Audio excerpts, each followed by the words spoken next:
कोई बच्चा मुझसे पूछता है सर इस चैप्टर में और कितना रहता है, तो भैया जो 2 सेक्शन है वो बड़े छोटे से सेक्शन है, वो एग्जाम में बहुत रेयर ही पूछे जाते हैं।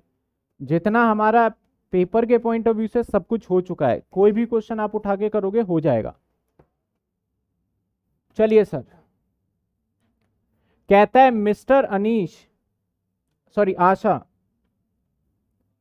मिसेस आशा है, on a house in Delhi में कंस्ट्रक्शन कंप्लीटेड सितंबर 2019 में घर बन के तैयार, और ड्यूरिंग द प्रीवियस ईयर 2021 में the house let out residential purpose 1 अप्रैल 2020 से लेके 31 जनवरी 2021 तक, और उसका किराया इसने वसूला 12,000 रुपए महीने का per month, and self occupied residential purpose remaining part, बाकी का पार्ट सेल्फ ऑक्यूपाइड यानी partly let out partly self occupied on the basis of time. ऐसे सिचुएशन में कुछ भी नहीं बदलने वाला, नॉर्मल कैलकुलेशन जाने वाला है हमारा। Previous year other particular in respect of house given है। कहता है सर म्युनिसिपल वैल्यू हम आपको बता रहे हैं, फेयर रेंट भी बता रहे हैं, और म्युनिसिपल टैक्स पेड भी बताया जा रहा है। उसने 2 लाख रुपए का कर्जा लिया HDFC बैंक से 1 अप्रैल 17 में, 12% का ब्याज रेट था। Construction of the house, no part house has been repay, बोला लोन नहीं पेमेंट किया, घर बन गया लेकिन लोन अभी भी चल रहा है। तो बड़ा सीधा सा सवाल है, देखिए 10 नंबर का सवाल आया था एग्जाम में, और अगर आपको सारे प्रोविजन याद है तो 10 नंबर का सवाल में 10 मिनट भी नहीं लगना।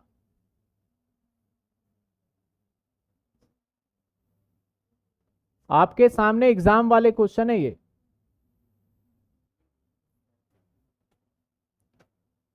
सिंपल सी बात है, पर्टिकुलर अमाउंट, और ऊपर जैसे मैंने टेबल में बताया नहीं बताया, ऊपर लिखेंगे take income from house property, income from IHP लिख रहा हूं मैं, ऑफ किसका, आशा का, फॉर असेसमेंट ईयर 22-23 है ना, हमें निकालना है 20-21, तो 21-22 होगा।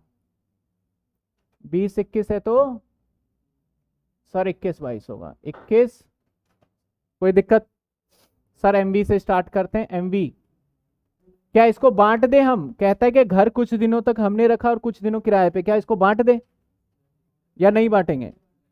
क्योंकि कहता है कि सर 1/4 से 2019 से लेके आपका जनवरी तक, 1/1/2020 तक ये लेट आउट था, उसके बाद वाला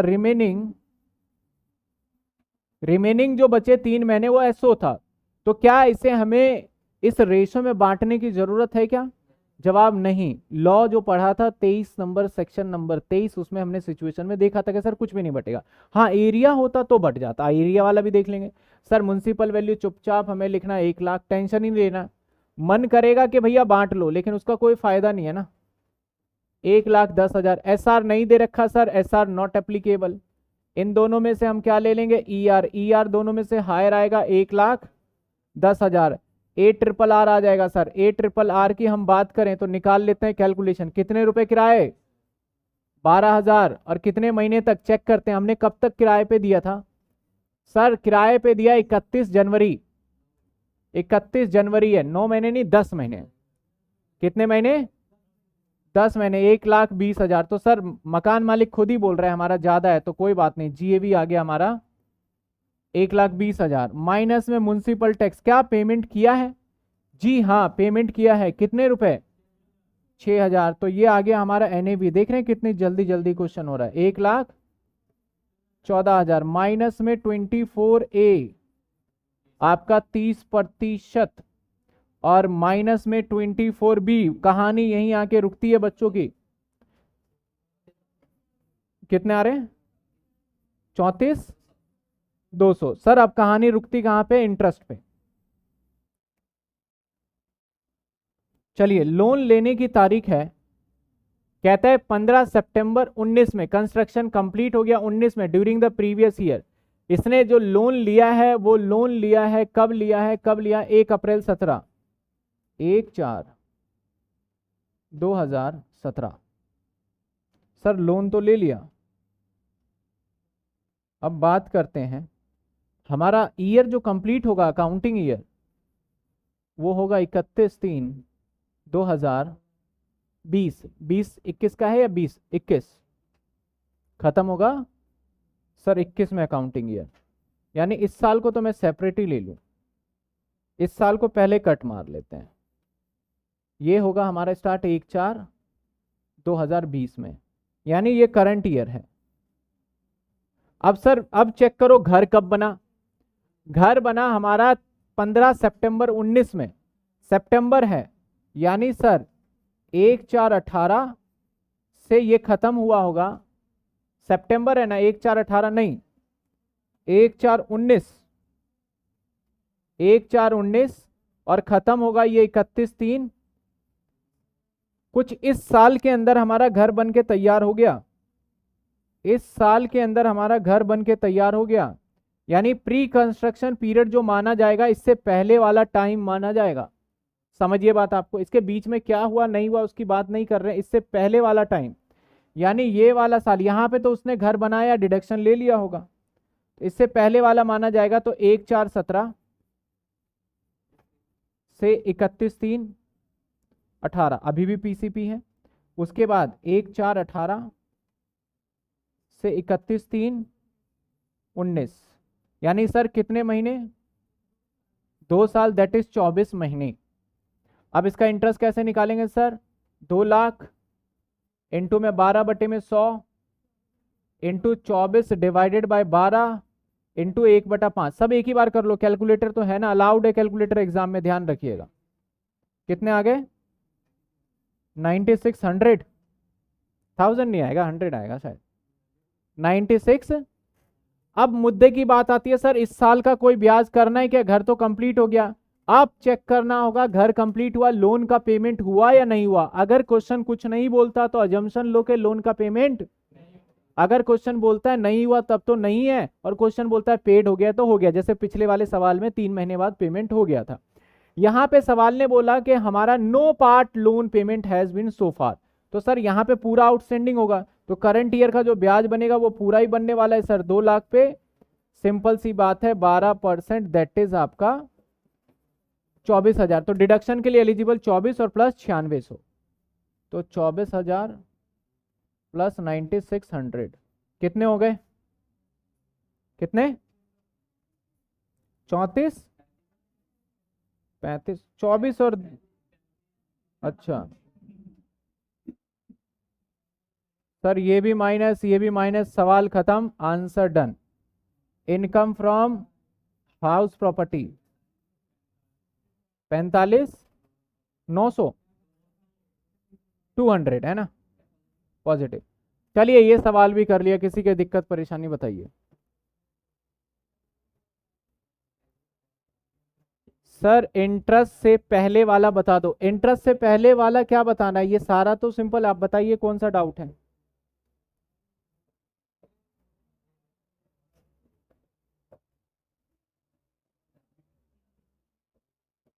अगर नहीं बताया है कि लोन रीपेमेंट नहीं हुआ है या नहीं, तो हम मानेंगे लोन नहीं दिया और करंट ईयर का उसका ब्याज लेंगे। यानी सर 24B में 2 इंटरेस्ट माइनस हो जाते हैं, एक प्री कंस्ट्रक्शन पीरियड वाला और एक करंट ईयर वाला। क्लियर, एक और सवाल देखें। सर मैं लोअर देखता हूं 8.7 PM।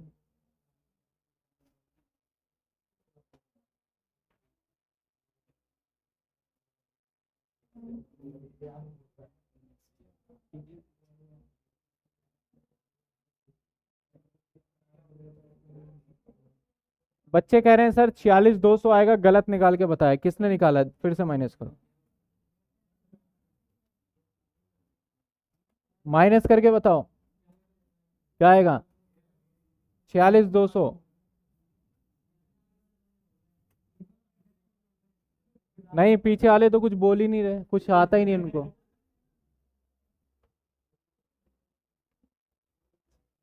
चलिए एक और सवाल देखें। सर आपने हायर क्यों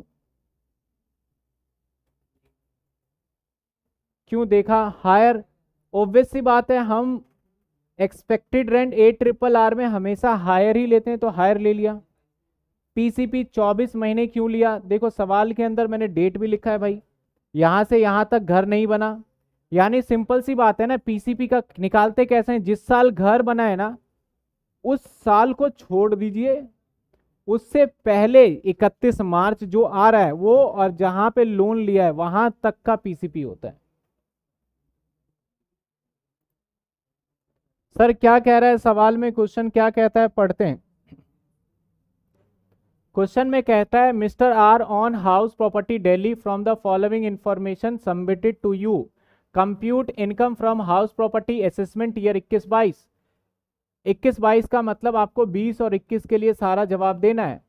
एमवी दे रखा है आपको, एफआर दे रखा है, एसआर दे रखा है। The house property was let out with effect from 1/4/2020 8,000 per month, which was the vacated by the tenant 30 सितंबर 2020। किराएदार ने 30 सितंबर को खाली दे कर दिया। It remain vacant for 2 month, 2 महीने के लिए खाली पे रहा। फिर विद इफेक्ट फ्रॉम दिसंबर से फिर उसने अगेन लेट आउट कर दिया 11,000 रुपए महीने के। Other particular information, municipal tax, insurance premium, interest on money borrowed, purchasing of house. आपको हाउस प्रॉपर्टी की इनकम यहाँ पे निकाल के दिखाना है। देखो बड़ा सिंपल सा सवाल है, सिर्फ एक यहाँ पे वेकेंट का पॉइंट बताना है और कैसे करेंगे, इसलिए इस सवाल को यहाँ लिया गया है। ये सवाल भी कितने का आया होगा सर? 10 का। एचपी 10 नंबर का आता है आपके पेपर में और सैलरी 15 नंबर का आता है।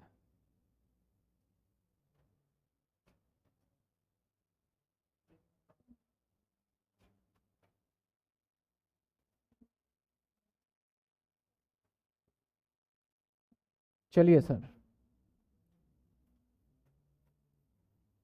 एमवी, एमवी हमारा है 90,000। एफआर आस पड़ोस के रेंट,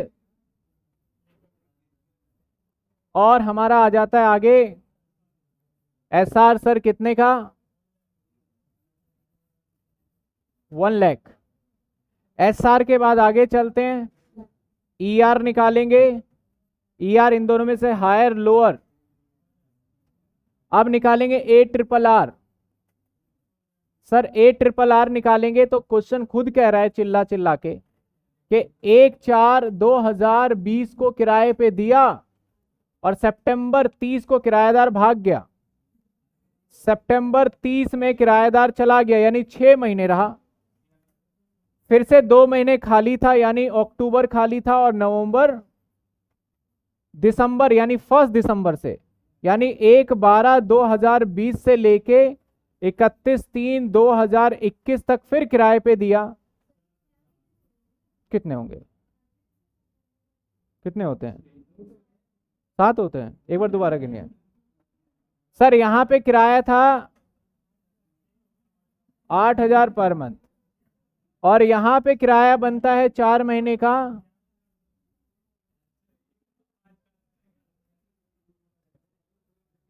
8,000 इंटू में 6 48, 11,000 इंटू में 4 44। बताइए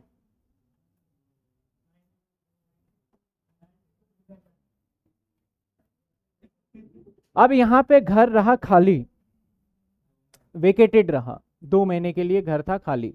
अगर 2 महीने के लिए घर खाली नहीं होता तो शायद मेरा रेंट जो था ये 92, ये ज्यादा होता या कम होता, ये चेक करना होगा। अब आपका 2 महीने खाली नहीं रहता तो आपका किराया क्या रहता? 8,000 के हिसाब से ही रहता, 2 महीने का। और ठीक है, यहाँ पे 2 कंडीशन चेक करना है। नॉर्मली क्या देखते हैं, ईआर और ARRR में से जो भी हायर है उसको हम मान लेते हैं क्या? जो दोनों में से हायर है उसे मान लेते हैं GAV। लेकिन यहां पे चेक करिए सर, पहले यहां तक देखिए आपको क्लियर है या नहीं है, फिर मैं आगे चलता हूं। IHP 21,800 ये कहां से आ गया? अच्छा इसका आंसर भी आ गया, अभी तो पढ़े हैं।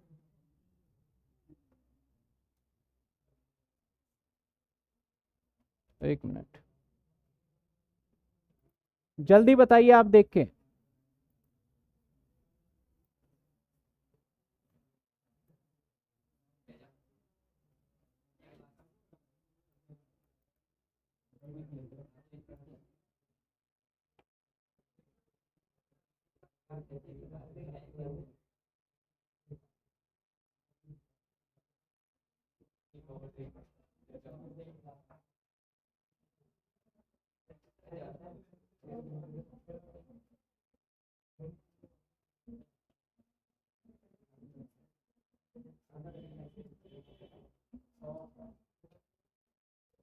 देख लिया।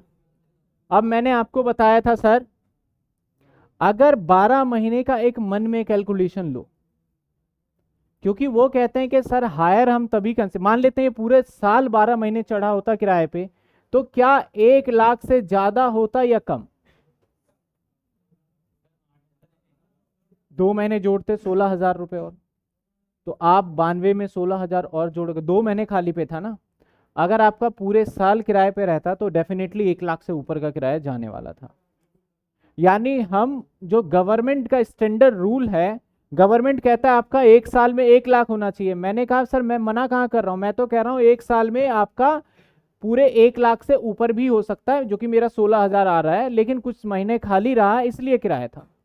तो गवर्नमेंट क्या कहेगा, आप प्रूफ करो कि खाली था या नहीं था, आपने प्रूफ करना है, जो कि हमें सवाल में कहीं मेंशन नहीं होता, हम ये अजम्पशन ले लेते हैं कि उसने प्रूफ कर दिया होगा।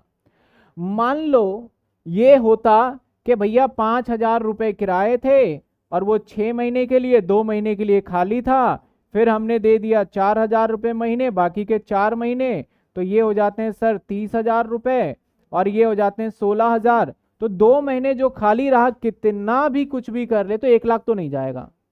तो ऐसे सिचुएशन अगर होता ना कि टोटल किराया 1 लाख से लोअर ही बन रहा, तब तो मैं हायर गवर्नमेंट लेके टैक्सेबल कर देता। लेकिन यहां पे एसएससी झूठ नहीं बोल रहा। क्यों नहीं बोल रहा? क्योंकि उसका जो है रेंट वो कहीं ना कहीं 1 लाख से ज्यादा बन जाता अगर पूरे साल किराए पे रहता तो अब जो यहाँ पे जीएवी निकलेगा ना सर, वो लोअर निकलेगा, दैट इज 90। ये सेक्शन 23 सबसेक्शन 4 कहता है, हमारा कहता है ऐसा सिचुएशन हो तो ये लेना है, ठीक है। अब हम माइनस क्या कर दें सर, एमटी। इस सवाल में एक यही मेन पॉइंट था, बाकी एग्जामिनर ने कुछ छोड़ा ही नहीं देने के लिए। आप म्युनिसिपल टैक्स करता है 20% ऑफ म्युनिसिपल वैल्यू, एमबी का 20% यानी 18,000, ये आ जाएगा एनएवी। सर क्या आएगा एनएवी? सर 74,000 माइनस में कर देंगे 24A और माइनस में कर देंगे 24। 24A कितना आ रहा है? 22,200 और 24B खुद ही बोल दिया क्वेश्चन ने, तो सर इसको माइनस करिए, ये आ गया IHP कितने? 21,800, जो कि पहले ही जवाब आ गया था।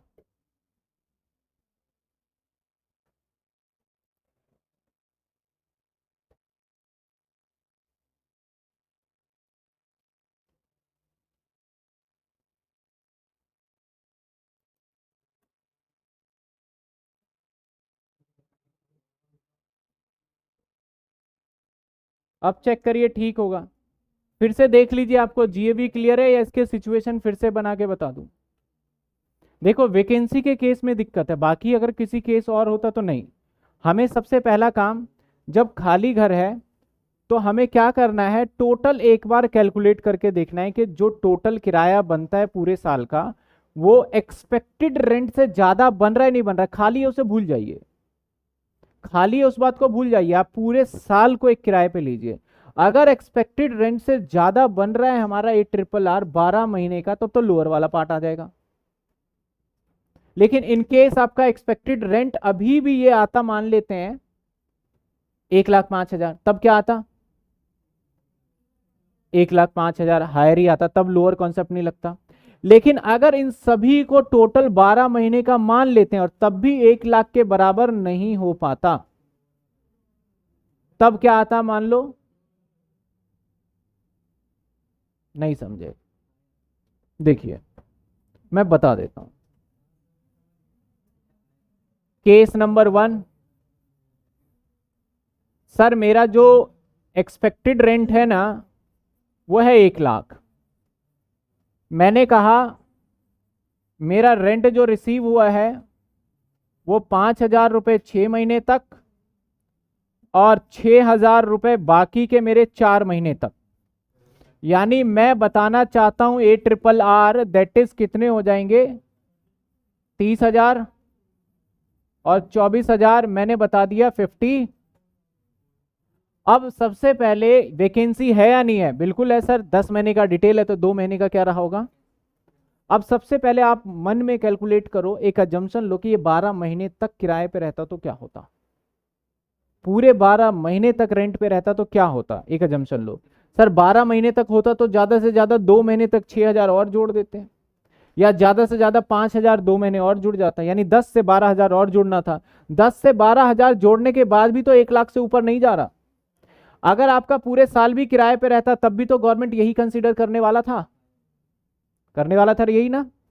तो ऐसे सिचुएशन में एसएससी को बोल दिया जाता है तुम झूठ बोल रहे हो, तुम्हारे किराए से हमें मतलब नहीं है, तुम 2 रुपए किराए पे दो, हमें क्या लेना देना, हमने रूल निकाला इसके हिसाब से टैक्स देना होगा।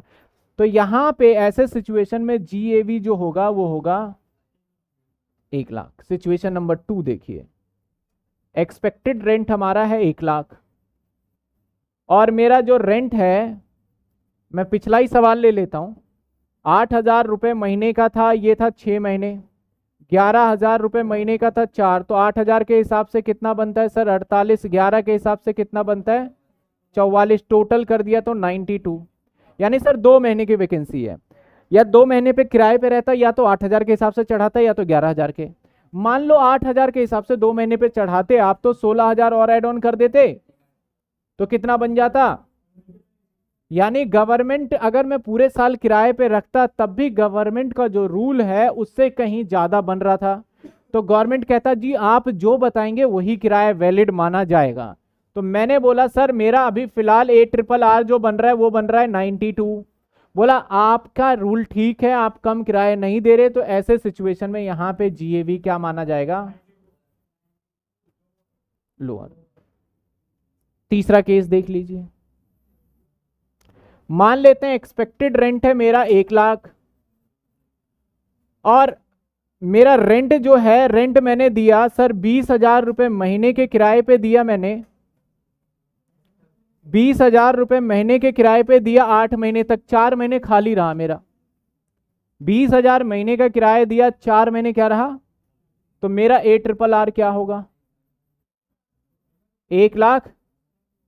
तो गवर्नमेंट कहता है भैया तुम जो निकाल रहे हो तुम्हारे रूल को ही मानेंगे, क्योंकि पूरे साल मेरे से तो बेहतर निकाल रहे हो तुम। तो यहां पे क्या बन जाएगा, यानी लोअर वाला कॉन्सेप्ट कब लगता है, जब आपका गवर्नमेंट वाले रूल से कम आ रहा हो और आपका टोटल मिलाए तो गवर्नमेंट से ज्यादा जा रहा हो। हायर वाला कब लगेगा, जब आपका गवर्नमेंट के हिसाब से कम आ रहा हो और टोटल भी करो तब भी आपका कम ही पड़ रहा है, तो गवर्नमेंट बोलते तब तो हम तुम्हारा मानेंगे ही नहीं। अब सिंपल सी बात है ना, आप देखो सिंपल सी बात है, मैंने कहा सर एक्सपेक्टेड रेंट है यहां पे 1 लाख, आपने कहा मेरा पूरे साल किराए पे था 10 रुपए महीने के हिसाब से, तो 12 120, गवर्नमेंट क्या कहेगा, झूठ बोल रहे हो, किस पे टैक्स लेंगे। तो यहाँ पे क्या है, ऐसा कंडीशन बना, यहाँ पे कंडीशन बना आपका ओवरऑल तो हमसे कम ही जा रहा है, तो तुम गलत बोल रहे हो, हम ओवरऑल के हिसाब से लेके चले। तो ये 3 केसेस बन सकता था जो कि हमारा यहाँ पे भी मैंने कंसिडर किया। क्लियर है। बच्चे पूछ रहे 5,000 6,000 कहां से आया, मेरा मानना है वो अजम्पशन है, क्वेश्चन में नहीं है।